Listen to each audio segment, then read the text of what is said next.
Ensinar é tocar num cérebro. Aprender é mudar a sua estrutura. Esta é a verdade fundamental que deveria guiar cada educador, cada aluno e cada pai. Há muito tempo, tratamos o cérebro como uma caixa negra. Desenhamos sistemas de ensino, planos de aula e métodos pedagógicos sem pensar no órgão que estamos a tentar moldar. Mas uma revolução está a acontecer. Estamos a viver uma era de ouro da neurociência, onde os segredos do cérebro estão a ser revelados mais depressa do que nunca. Compreender estas ideias é a chave para mudar as nossas salas de aula. No coração de toda a aprendizagem reside uma dança microscópica. O nosso cérebro é composto por cerca de 86 mil milhões de células especializadas, chamadas neurônios. Eles têm um corpo celular, dendrites que recebem sinais como ramos de árvore, e um axônio que envia os sinais. Estas conexões, que se contam aos bilhões, são chamadas sinapses. Cada pensamento que tem, cada memória que cria, cada habilidade que adquire, está escrita na força e no padrão destas conexões sinápticas. Elas formam redes complexas, vastas florestas de comunicação que nos tornam quem somos. Esta incrível capacidade do cérebro de mudar a sua própria estrutura e funcionamento devido às suas experiências é chamada neuroplasticidade. Significa que nunca somos demasiado velhos para aprender, para mudar e para crescer.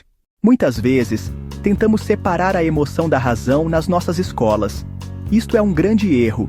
Não somos apenas máquinas pensantes que sentem. Somos máquinas que sentem e que pensam. A emoção não atrapalha a aprendizagem. Na verdade, é a porta de entrada para ela. As partes do cérebro que prestam atenção e que memorizam estão ligadas aos seus centros emocionais, especialmente a uma pequena parte em forma de amêndoa, chamada amígdala. Quando a informação tem emoção, a amígdala diz ao resto do cérebro: presta atenção, isto é importante, lembra-te disto. Pensa nas memórias mais vívidas dos teus tempos de escola. Provavelmente, recordas-te do professor que te fazia rir, da experiência de ciências que te surpreendeu, ou da história que te fez sentir algo. Precisamos de criar um ambiente seguro e emocionalmente conectado. O cérebro aprende melhor quando se sente seguro e apoiado. Assim, a primeira tarefa de um educador é construir uma ligação emocional. Só se consegue aprender verdadeiramente aquilo que se ama. A atenção é como um holofote para a nossa mente. É a forma como o nosso cérebro seleciona uma pequena parte de toda a informação que nos chega a cada segundo. E no mundo de hoje, repleto de distrações digitais e notificações constantes, conseguir e manter a atenção é, provavelmente, o maior desafio para qualquer professor. Existe a atenção bottom-up, de baixo para cima, que é uma reação automática a algo novo, surpreendente ou perigoso à nossa volta. Depois, há a atenção top-down, de cima para baixo, que é quando escolhemos focar-nos em algo específico. Este tipo de atenção exige esforço, é limitado e cansa-se facilmente. Estudos mostram que para a maioria dos adolescentes e adultos, a capacidade de se manter focado num único tópico começa a diminuir após cerca de 10 a 20 minutos. Um bom ensino implica dividir as aulas em blocos, adicionar variedade, movimento e novidades para recuperar essa atenção com frequência. Precisamos de tornar a informação que partilhamos nova, surpreendente e importante. Comece uma aula com uma pergunta intrigante, um facto chocante ou uma ótima história. Conecte o que está a ensinar à vida, aos objetivos e aos interesses dos alunos. Quando um aluno percebe por que é que algo é importante, o seu cérebro assinala-o como relevante. A memória não é apenas um simples arquivo no seu cérebro, onde guarda informação na perfeição. Na verdade, é um processo complexo de reconstrução, mais parecido com tecer uma tapeçaria do que reproduzir uma gravação de vídeo. A formação da memória geralmente envolve 3 passos: codificação, consolidação e recuperação. A codificação é o primeiro passo, onde a informação sensorial se transforma num código que o cérebro pode usar e armazenar. É aqui que prestar atenção é super importante. Se não estiver a prestar atenção, a informação nunca é devidamente codificada, e a aprendizagem falha logo no início. O segundo passo, a consolidação, é quando o cérebro fortalece esta memória frágil. Grande parte deste fortalecimento acontece enquanto dormimos. É por isso que uma boa noite de sono depois de estudar não é apenas agradável, é uma parte fundamental da aprendizagem. O último passo é a recuperação. É um problema comum para os alunos sentirem que sabem algo, mas não conseguem lembrar-se durante um teste. O mais interessante é que o ato de tentar recordar algo na verdade fortalece essa memória. É por isso que testar-se a si próprio é uma forma muito melhor de estudar do que apenas reler os seus apontamentos. O crescente interesse em usar a neurociência na educação, infelizmente, levou a uma série de mitos populares, ou o que chamamos de neuromitos. É super importante para professores e alunos conseguirem distinguir entre a neurociência real e a pseudociência que muitas vezes surge à volta dela. Um dos mitos cerebrais mais comuns e persistentes é a ideia dos estilos de aprendizagem. Esta é a crença de que as pessoas aprendem melhor quando a informação lhes é dada da sua forma preferida. Na verdade, o cérebro é naturalmente bom a usar múltiplos sentidos ao mesmo tempo. O melhor ensino mistura o visual, o auditivo e o movimento para todos. Outro mito comum é que usamos apenas 10% do nosso cérebro. Scans cerebrais mostram claramente que usamos praticamente todo o nosso cérebro o tempo todo. A verdade é que melhorar o nosso pensamento vem de tornar as ligações no nosso cérebro totalmente ativo mais eficientes e fortes através da prática e do trabalho árduo. Subscreva o nosso canal para mais ideias novas em educação.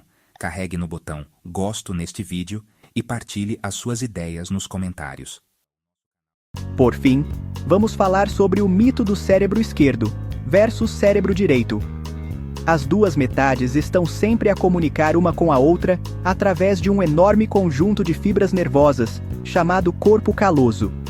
Tarefas complexas, como ser criativo, resolver problemas ou apreciar música, precisam que ambas as metades do cérebro trabalhem juntas de forma fluida e organizada. Agora que já vimos as regras básicas de como o cérebro aprende e desmistificamos alguns mitos comuns, vamos passar para métodos comprovados e eficazes que qualquer pessoa pode usar para aprender melhor. O primeiro destes métodos poderosos chama-se repetição espaçada.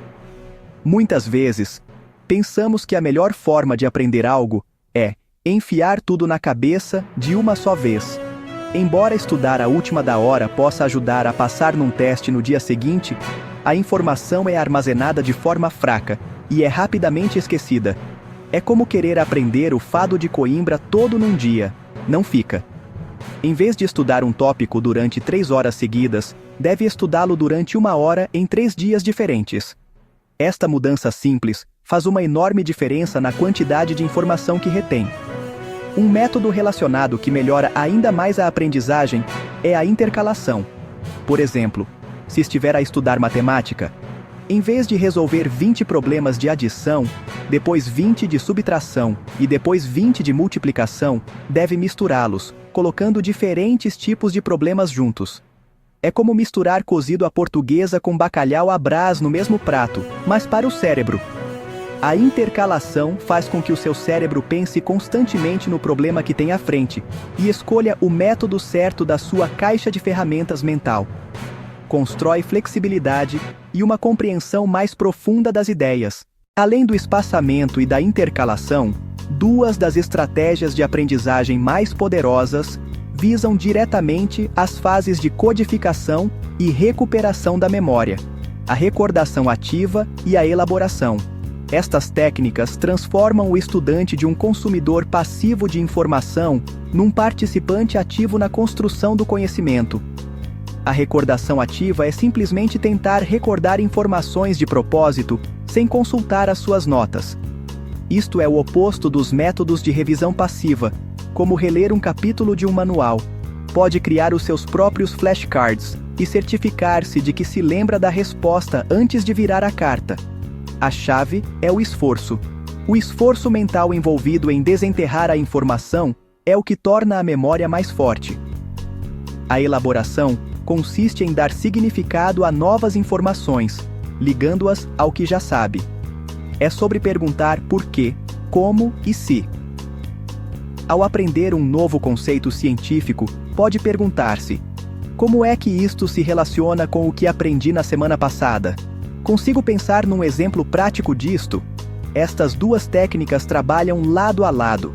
Por exemplo, depois de aprender sobre o princípio da neuroplasticidade, pode praticar a recordação ativa, tentando defini-lo pelas suas próprias palavras. Esta mistura de recordar e pensar profundamente constrói memórias que não são apenas fortes, mas também significativas e flexíveis. Leva a aprendizagem para além da simples memorização de factos separados e ajuda a compreender verdadeiramente por muito tempo. A jornada pelo cérebro em aprendizagem leva-nos de volta ao nosso ponto de partida, a sala de aula. Os princípios da neurociência não são uma receita rígida, mas uma bússola que guia educadores e alunos. Aplicar este conhecimento significa repensar os nossos métodos de ensino. Significa desenhar aulas em blocos mais curtos e cativantes, com oportunidades para discussão, movimento e pensamento incorporados. Significa criar uma sala de aula onde as crianças se sintam seguras e curiosas, onde se sintam capazes de experimentar coisas novas e aprender com os seus erros. Significa passar de apenas absorver informação para resolver ativamente problemas, praticar o que aprenderam e trabalhar em projetos em conjunto. Para os professores, este conhecimento é poderoso. Muda o papel do professor de ser o único especialista para ser um guia, ajudando os alunos a descobrir e a construir a sua própria compreensão. É um convite para nos tornarmos estudantes do cérebro, para mantermos a curiosidade e para continuarmos a melhorar o nosso ensino com base na ciência da aprendizagem, que está em constante evolução. No final, a mensagem da neuroeducação é muito esperançosa. Diz-nos que cada aluno tem um cérebro capaz de um crescimento e aprendizagem incríveis.